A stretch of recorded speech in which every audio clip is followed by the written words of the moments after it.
In this video, I'm going to show you how to replace the rear bumper step pad on this Chevy Silverado. Let's install this brand new TRQ part. The step pad on this rear bumper is actually 3 pieces, one on the left, one on the right, and this one in the center. That way you can easily replace them as needed, and it's not a hassle to have one giant unit. I'm going to replace the left side, but of course the same process applies to all of them. What I'm going to do is just take a trim tool, stick it under here, and it's just held on with plastic clips onto the metal bumper. As you can see, it pops right off. Obviously, if yours is already broken, it's probably not held on very tight anymore anyway.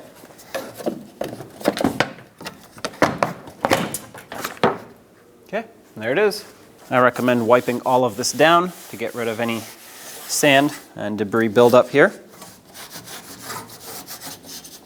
Take your new bumper step pad and line up all of these clips on the backside with all of these holes. Once you feel it line up, you're going to want to tap it down in place. Do not tap it down unless you actually feel it that it wants to go down. Otherwise you'll break the clips and it won't lock in.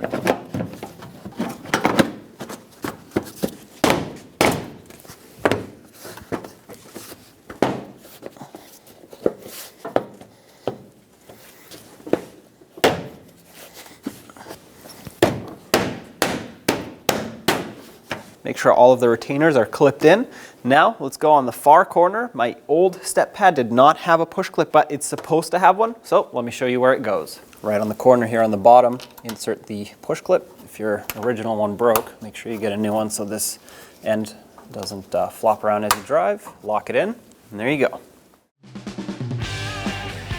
When only the best will do, demand TRQ. The only company that lets you view before you do. TRQ is committed to offering the highest quality aftermarket auto parts that are engineered for peace of mind. Thanks for using and viewing with TRQ.